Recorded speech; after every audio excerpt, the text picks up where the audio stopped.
कितनी आराधना, पूरा ब्रह्मांड पूरी सृष्टि जल में मग्न हो जाती है। सतयुग आता है, त्रेता आता है, द्वापर आता है, कलयुग आता है, नष्ट हो जाता है, चले जाता है, फिर वापिस सृष्टि रचना प्रारंभ होती है। कितनी बार सृष्टि पानी में डूब गई, कितनी बार सृष्टि जल में मग्न हो गई, कितनी बार सृष्टि समाप्त हो गई, पर पूरी भूमंडल पर केवल एक काशी ऐसी अजर और अमर है जो कभी समाप्त नहीं होती, वो हमेशा की हमेशा रहती है, वो कभी समाप्त नहीं होती और बड़ी बड़ी पवित्र है, बड़ी पवित्र, बड़ी आनंद है। और इसकी पवित्रता का ध्यान आपको और हमको भी रखना है, इसकी पवित्रता का ध्यान आपको और हमको रखना है। काशी पवित्र है, उसकी पवित्रता आप और हमको बनाकर रखना। गंगा जी का स्नान करने जाओ, मना नहीं है, पर याद रखना कोई गंदगी मत फैलाना। कथा श्रवण करने के लिए बैठे हो, कंकर कंकर में मेरा शंकर है, विश्वनाथ की धरा की एक एक कंकर में मेरा शंकर समाया हुआ है। कहीं ऐसी जगह पर कोई गंदगी मत करना। रोज प्रतिदिन कथा सुनने के बाद शाम का समय मिल जाए तो जितना कचरा पड़ा हो उसको एकत्रित करना, कचरे की गाड़ी आएगी उसमें डालकर उसको पहुंचा देना। अपनी भूमि को अपने को स्वच्छ रखना है। कण कण में शंकर है। स्नान करने जाओ तो ध्यान रखो कि गंगा में हम स्नान कर रहे हैं, कोई बेकार वस्त्र वहां न पटक के आ जाए, कोई जूतल चप्पल हम वहां न पटक कर जाए, कोई चीज हम वहां न पटक कर जाए, इसका स्मरण रहे। काशी की पवित्रता का ध्यान आपको और हमको रखना है।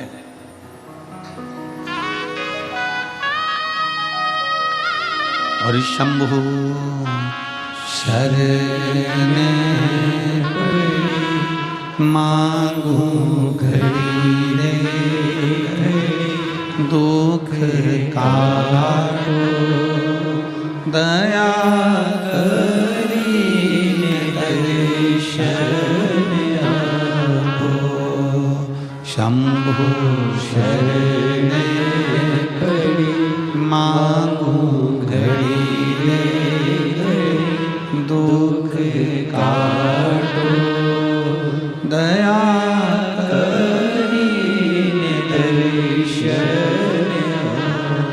पवित्र भूमि का, पवित्रता का भाव का स्मरण हमको रखना। प्रतिदिन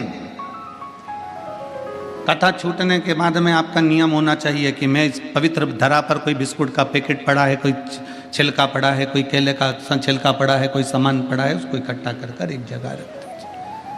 पवित्रता का ध्यान रखें। हम बहुत कुछ नहीं कर सकते काशी में आकर,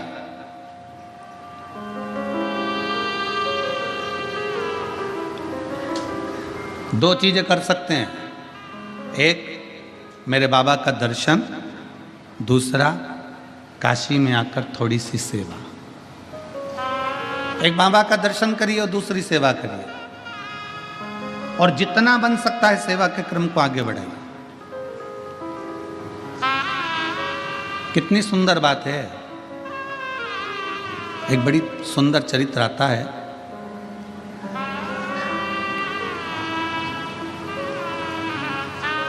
एक पुलोमा असुर है और उसकी एक बेटी है जिसका नाम सची है, जो इंद्रदेव के साथ में ब्याही है। सची असुर है, असुर प्रवृत्ति का है।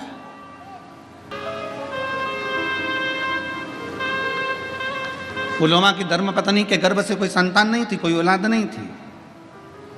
असुर है पुलोमा, असुर प्रवृत्ति का है पुलोमा, पर संतान का सुख नहीं था। अब उसको जब संतान की प्राप्ति नहीं हुई, बड़ा क्रोध में आ गया, बड़ा गुस्से में आ गया। करे तो करे क्या। पुलोमा ने विचार कर लिया कि अब देवताओं ने मुझे संतान नहीं दी है, इसलिए मैं सारे देवताओं को परेशान कर दूंगा। मुझे औलाद का सुख नहीं प्राप्त हुआ है तो मैं सारे देवताओं को परेशान कर दूंगा। सारे देवताओं के पीछे पुलोमा पड़ गया, सारे देवताओं के पीछे। वैकुंठ जाए, वहां भगवान नारायण को परेशान करे,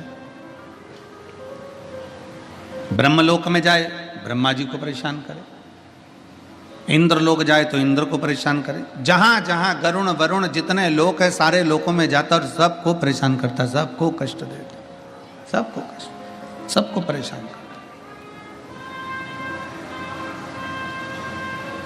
सब परेशान।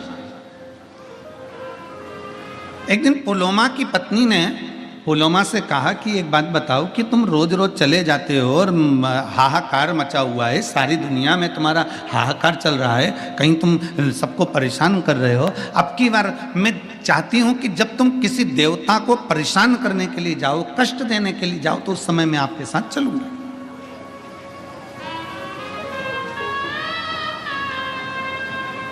जरा इस पवित्र धरा की पुण्यता देखिए कितनी प्रबल है। अभी आप अगर किसी असुर के रूप में किसी देवताओं को परेशान करने के लिए जा रहे हो तो मैं आपके साथ चलूंगी। पुलोमा की पत्नी पुलोमा के साथ में लग गई और पुलोमा के साथ में चल दी। पुलोमा जब चलते चलते चलते चलते ब्रह्मांड में भ्रमण करते करते करते करते गंगा जी के पवित्र तट पर, इस पावन धरा पर, काशी की भूमि पर से पुलोमा जब निकल कर जा रहा था तो उसकी धर्म पत्नी भी उसके साथ जा रही थी। आज धर्म पत्नी के मन में यह भाव उत्पन्न हुआ कि मैं अपने पति असुर पुलोमा के साथ जा रही हूं, तो मेरे देवताओं को यह परेशान करने जा रहे हैं और मैं देवताओं का दर्शन करने जा रही हूं, तो क्यों ना अपने चरण की पादुका को छोड़ दो।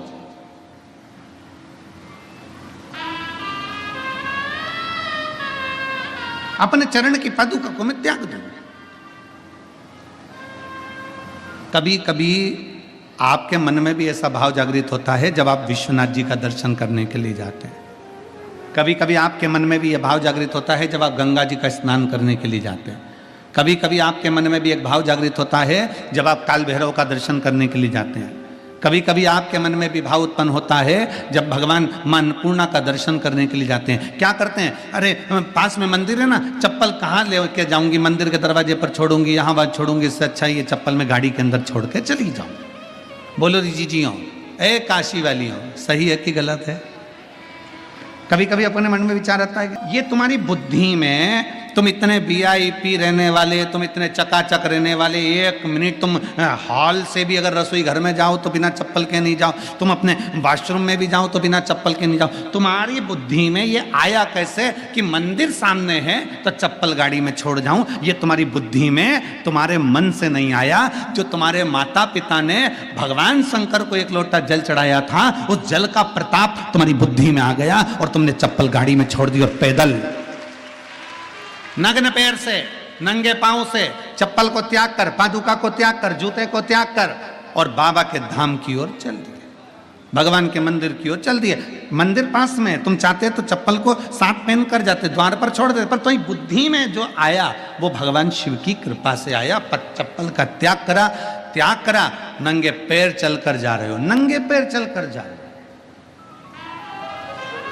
अब पुलोमा की पत्नी ने विचार करा कि मेरा पति तो असुरों को, असुर प्रवृत्ति का और देवताओं को परेशान करने जा रहा है।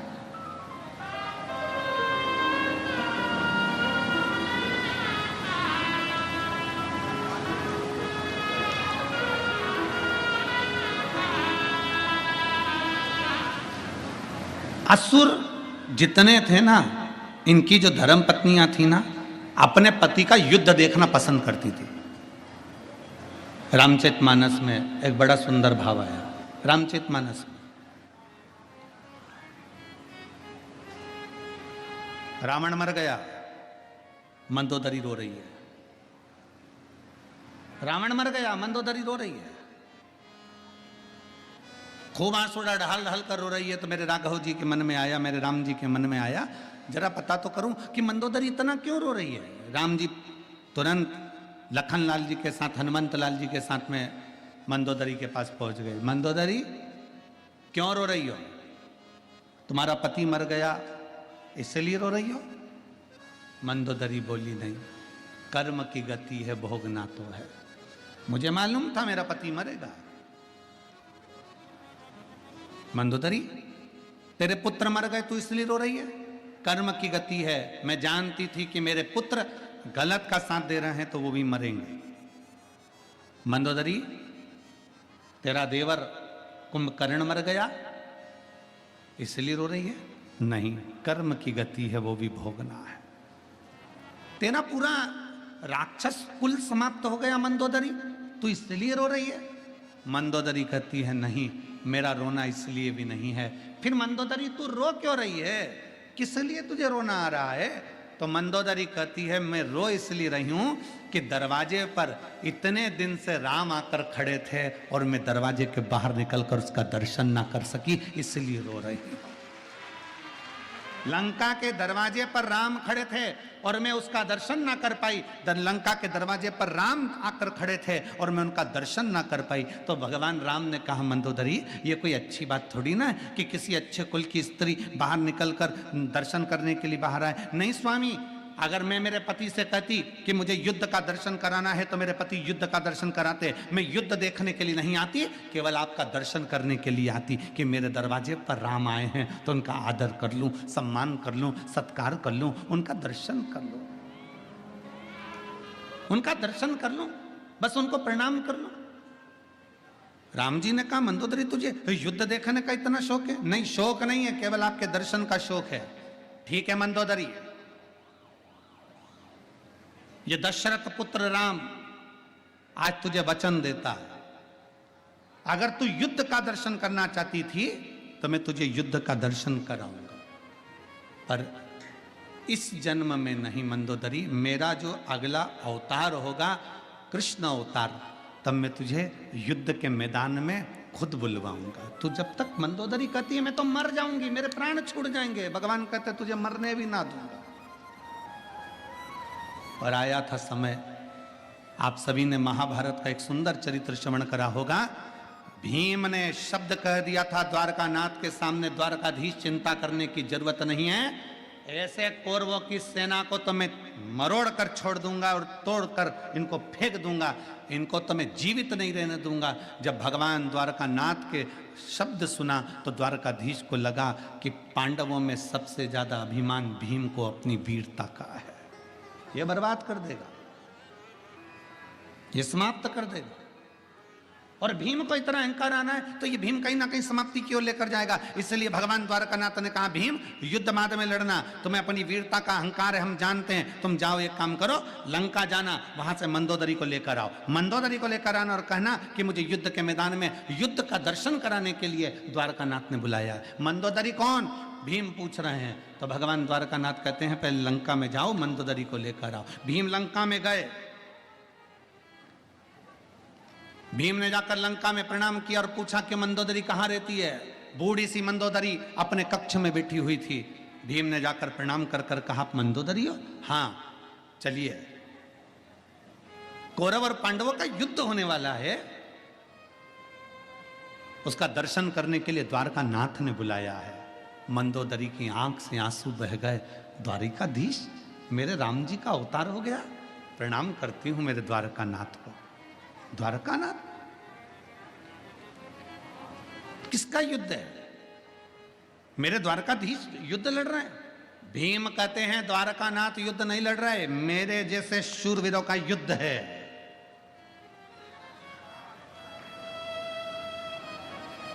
जो सुना मंदोदरी ने, मंदोदरी 3 दिन लग गए। जो भीम समुद्र की थाप आकर एक क्षण में बाहर आ जाता था, वो भीम को तालाब में से निकलने में 3 दिन लग गए।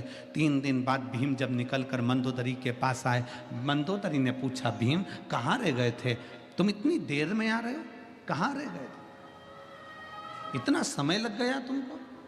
भीम कहते हैं मंदोदरी से मां समझ में नहीं आता, मैं समुद्र में कूदता था, थाप पाकर 1 सेकंड में बाहर आ जाता था, समुद्र में जाता था तो उसका छोर पाकर 1 सेकंड में आ जाता था, पर आज लंका में ना जाने ऐसा कौन सा तालाब है जिसमें मैं कूदा तो कूदने में मुझे 3 दिन में बाहर निकल कर आया हूं।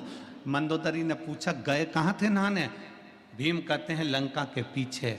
मंदोदरी कहती है वो तालाब नहीं था, मेरा देवर कुंभकर्ण मर गया था, उसके सिर की हड्डी पड़ी थी, उसमें पानी भरा गया था, उसमें नहाने में तुझे 3 दिन लग गए। मेरे देवर कुंभकर्ण के सिर की हड्डी में नहाने में तुझे 3 दिन लग गए। भीम, जिस देवर के सिर की हड्डी में स्नान करने में तुझे 3 दिन लग जाते हैं, सोच कि मेरा देवर वीर कितना होगा। और तू कहता है कि तेरे जैसे शूरवीरों का युद्ध देखने जाऊं। मंदोदरी ने हाथ जोड़कर द्वारकाधीश को प्रणाम किया और नमन कर कर अपने प्राणों को त्याग दिया। गई नहीं।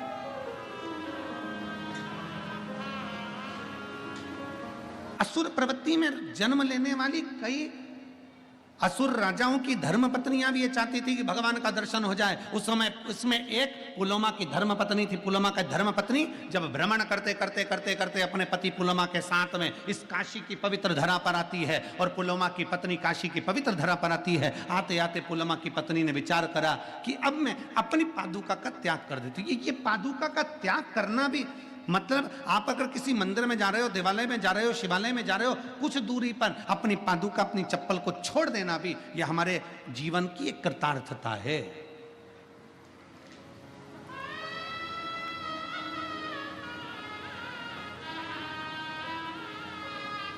यह हमारा पुण्य कहीं प्रबल हुआ होता है, हमारे पुण्य की प्रबलता है, भगवान के प्रति हमारा प्रेम है।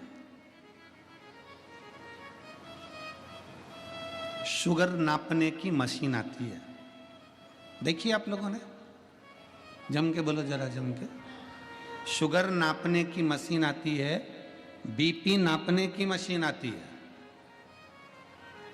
शरीर में कितना खून है इसको नापने की मशीन आती है, पर भगवान के प्रति आपका कितना प्रेम है इसको नापने की कोई मशीन नहीं आती है, कोई मशीन। भगवान के प्रति आपका कितना प्रेम है इसको नापने की कोई मशीन नहीं है। शुगर नापने की मशीन होगी, बीपी नापने की मशीन होगी, खून में कितनी, आपके शरीर में कितना खून है उसको नापने की मशीन होगी, आपकी दृष्टि कितनी लंबी कितनी छोटी है उसको नापने की मशीन होगी, श्रवण शक्ति कैसी है उसको नापने की मशीन होगी, पर आपके दिल में परमात्मा के प्रति कितना प्रेम है इसको नापने की कोई मशीन नहीं होती। इसको नापने की तो केवल एक मशीन होती है कि जब कहीं तुम्हें भगवान देव अधिदेव महादेव का दर्शन हो जाए, किसी पेड़ के नीचे कोई शिवलिंग का दर्शन हो जाए, गाड़ी से जा रहे थे एकांत में एकांतेश्वर महादेव का दर्शन हो जाए, चलते चलते किसी मंदिर के शिखर का दर्शन हो जाए, और दिल से तुम अगर हाथ जोड़ो ना जोड़ो पर दिल से तुम्हारे नेत्र भी अगर नीचे हो जाए, सिर झुक जाए, समझ लेना कि तुम्हारा प्रेम परमात्मा से प्रबल है। ये समझ लो कि तुम्हारा प्रेम परमात्मा से प्रबल है, भगवान से प्रबल है।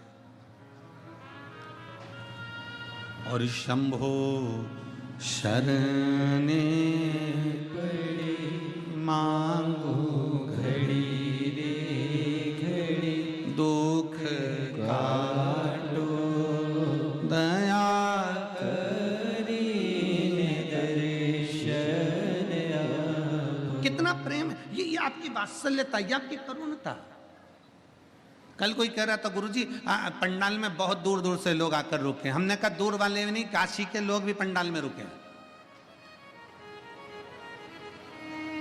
स्वयं काशी के लोग भी पंडाल के अंदर महाराज जी रुके हुए हैं। कितने बैठे हो रहे, हाथ उठाओ जरा। ये देखो, ये सब काशी वाले।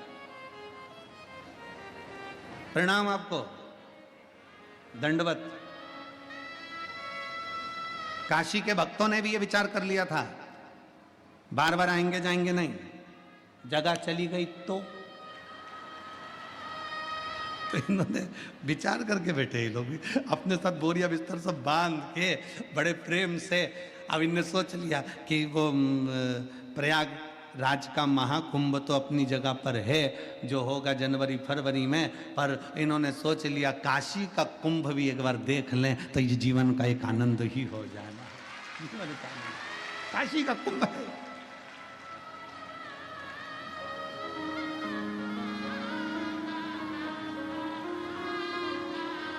और महाराज बिहार के भी भक्त इतने ज़्यादा संख्या में आए हैं, बिहार हो, आसपास का क्षेत्र हो, बंगाल हो, विदेश के भी भक्त लोग यहाँ पर पहुँचे हैं। सबको बहुत बहुत साधुवाद है, बहुत साधुवाद। ना जाने कौन सा पुण्य आप लोगों ने करा होगा जो शिव महापुराण की कथा काशी में श्रवण कर रहे हैं।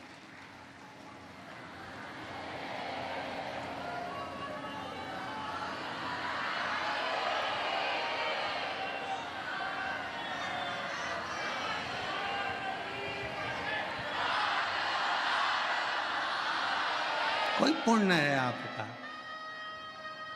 काशी वालों, ओ काशी की जी जी, ओ काशी के जी जाऊं, घर जाके नजर उतरवा लेना पक्के में।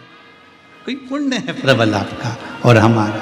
पहुंच गए अपने बाप के घर, अपने पिता के घर, अपने पिता के घर। और जब अब एक बात आप लोगों से कहें, हर कथा में आपको बाबा से कहना पड़ता था, हर कथा में आपको बाबा से कहना पड़ता था कि बाबा हम आपकी कथा सुनने के लिए आए हैं, हमारा ऐसा कार्य करते हैं। यहाँ कहना नहीं पड़ता, बाप बाप होता है, चेहरा देखकर समझ जाता है कि क्या देकर भेजना। बाप बाप होता है, चेहरा देखकर पहचान जाता है कि क्या करना है, क्या करना। इसी काशी में वो जीजी बैठी हुई हैं, पूर्व में कथा कराई थी, निधि दीदी है, हाँ पूर्व में कथा कराई थी, दीदी बैठे हुए हैं। तो जब गंगा जी के तट पर वो कथा हुई थी तो वहाँ पर एक शाम के समय, रात्रि के समय जब हम निकल कर जा रहे थे ऑटो में तो घूमने के लिए, तो वहाँ एक महिला से बात हुई जो कर्नाटक की रहने वाली थी, बिदर के पास कर्नाटक की रहने वाली थी। तो बुजुर्ग थी बहुत, तो बहुत धीरे धीरे चल रही थी, उसके परिवार वाले उसको हाथ पकड़ कर चल रहे थे। हम लिंगायत शिव संप्रदाय के महात्मा जी से मिलकर, गुरुजन से मिलकर आ रहे थे। तो माँ हमको दिखी तो हमने कहा कि माँ आप कितने दिन की आई हुई?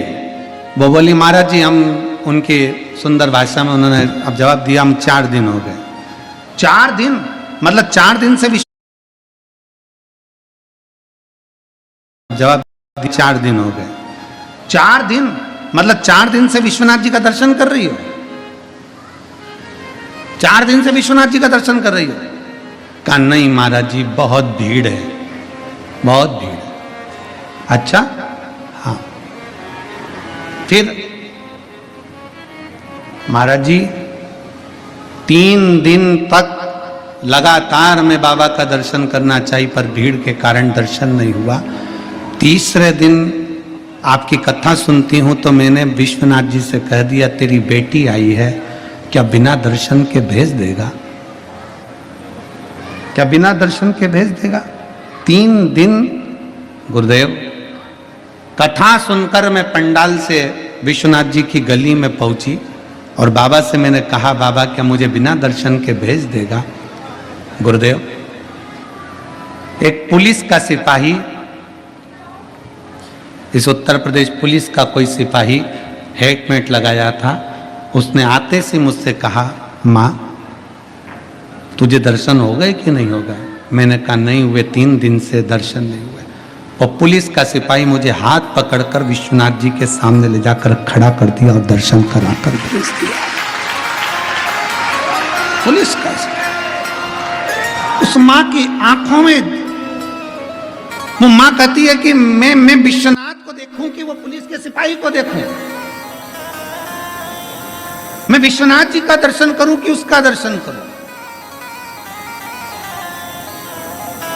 हमने कहा माँ, वो पुलिस का सिपाही नहीं था, तूने दिल से कह दिया था ना कि रिश्ता तेरा मेरा सबसे है प्यारा, रिश्ता तेरा मेरा सबसे है प्यारा, तू मेरा बाबा, मैं हूँ तेरा लाला, मैं हूँ तेरा लाला, तू मेरा बाबा, मैं हूँ तेरा लाला, मैं हूँ तेरा लाला। माँ, तूने दिल से कह दिया था ना कि हमारा रिश्ता है, इस याद नहीं है कि यह काशी है, काशी।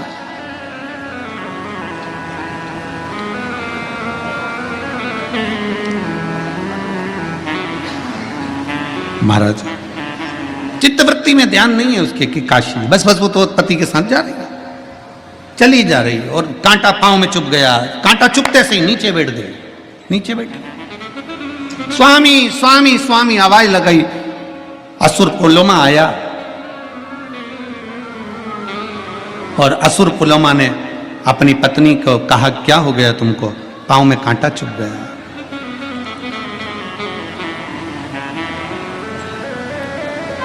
पति ने कांटा निकलवाया, पत्नी का पांव का कांटा निकल कर फेंका। पत्नी पुलोमा की धर्म पत्नी ने विचार कर लिया, मैं यहां से निकल कर जा रही हूं, मेरे पांव में कांटा चुभ गया, कोई निकल कर जाता होगा उसके पांव में कितने कांटे चुभते होंगे।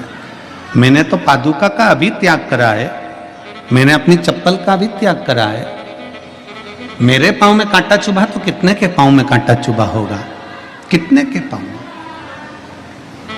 पुलोमा आगे आगे चलता है, पुलोमा की पत्नी। काशी की धरा उसको नहीं मालूम कि ये काशी है, वो बस कांटों को बीनती बीनती उन कांटों को अपनी झोलियों में भरती जाती और एक जगह ले जाकर छोड़ती जाती, भरती जाती एक जगह ले जाकर छोड़ती जाती, भरती जाती एक जगह ले जाकर छोड़ती जाती। उसको क्या मालूम था कि काशी की धरा पे से कांटे भी चुनकर फेंक दिए तो तेरी झोली कैसे खाली रह सकती है। और पुलोमा की संतान नहीं थी पर वो कांटे भी चुनकर फेंके तो पुलोमा की धर्म पत्नी का गठान हुआ।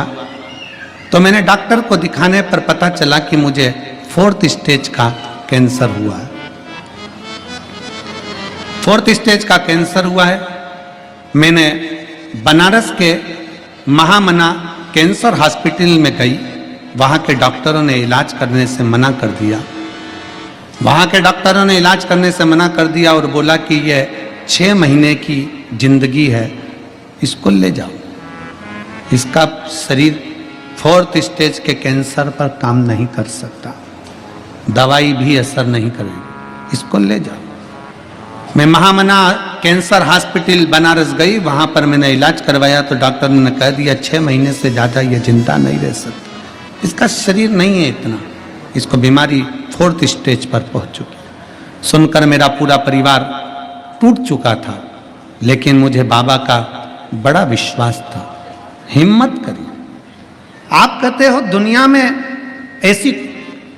ऐसा कोई मनुष्य नहीं जिसके सिर पर समस्या नहीं और ऐसी कोई समस्या नहीं जिसका हल एक लोटा जल नहीं है। सारी समस्या का हल एक लोटा जल। आधे से ज्यादा लोग डिप्रेशन में पहुंच गए एक लोटे के चक्कर में कि आखिर ये एक लोटा में है क्या, एक लोटा जल में है क्या। शंकर जी पे चढ़ाया गया एक लोटा जल ऐसा क्या करता है। श्री शिवाय नमस्तुभ्यम बोलने से इतना बल कैसे मिल जाता है, एक बेलपत्री खा लेने से इतना बल कैसे मिल जाता है, एक रुद्राक्ष का जल पी लेने से ऐसा बल कैसे मिल जाता है। तब मैंने हिम्मत नहीं आ रही और बाबा का भरोसा रखा, शिव पर चढ़ाया एक लोटा जल, शंकर जी को चढ़ाना प्रारंभ करा, सीहोर गई, वहां से बाबा का एक रुद्राक्ष लेकर आ गई और बाबा का सीहोर से एक रुद्राक्ष लेकर आ गई, तांबे के लोटे में गलाती जल बाबा को चढ़ाकर पीना शुरू कर दिया। मैं बाबा को आज धन्यवाद देने के लिए आई हूं।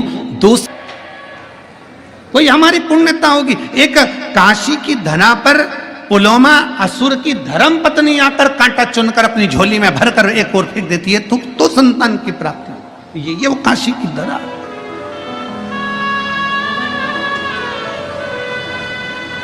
ये वो काशी की पुण्य भूमि है।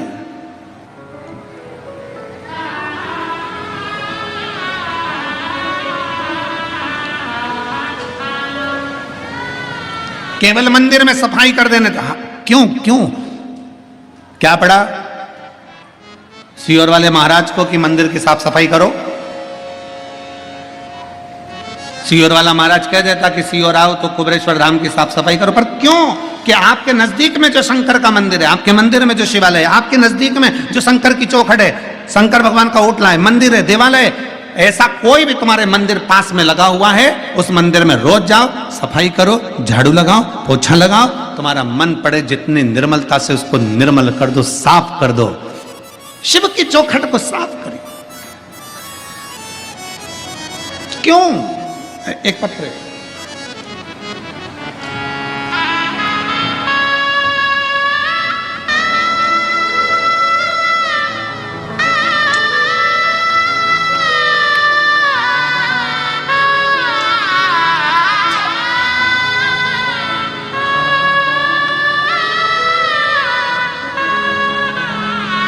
मेरा नाम कीर्ति मिश्रा है। मैं जिला बलिया उत्तर प्रदेश की निवासी हूँ। कहीं बैठी हैं तो हाथ हिला सकती हैं। मेरा नाम कीर्ति मिश्रा है। मैं जिला बलिया उत्तर प्रदेश की निवासी हूँ। कहीं बैठी हो तो हाथ हिला सकती हैं। कीर्ति मिश्रा बलिया उत्तर प्रदेश से हैं। अगर कहीं बैठी हो तो हाथ हिला सकती हैं, और अगर बैठी हो तो एक बेलपत्र लेने के लिए आ सकती हैं। मेरा नाम कीर्ति मिश्रा है। पत्र को आप लोग आस्था चैनल पर पढ़ सकते हैं। जिला बलिया उत्तर प्रदेश की निवासी हूँ। स्नातक पास करने के बाद से ही मैं सरकारी परीक्षा की तैयारी में लग गई, परंतु सफलता हाथ नहीं लग रही थी। कुछ तो करूँ क्या? तब समझने में आया, मेरी माता ने कहा कि शंकर के मंदिर में जाकर झाड़ू लगा, पोछा लगा, सफाई कर, चाकरी कर। शिव मंदिर में जाती, झाड़ू पोछा लगा देती, शंकर की आराधना कर देती, डिप्रेशन से हट गई। और देगा बाबा, कैसे देगा बाबा, ये उसके ऊपर निर्भर करता।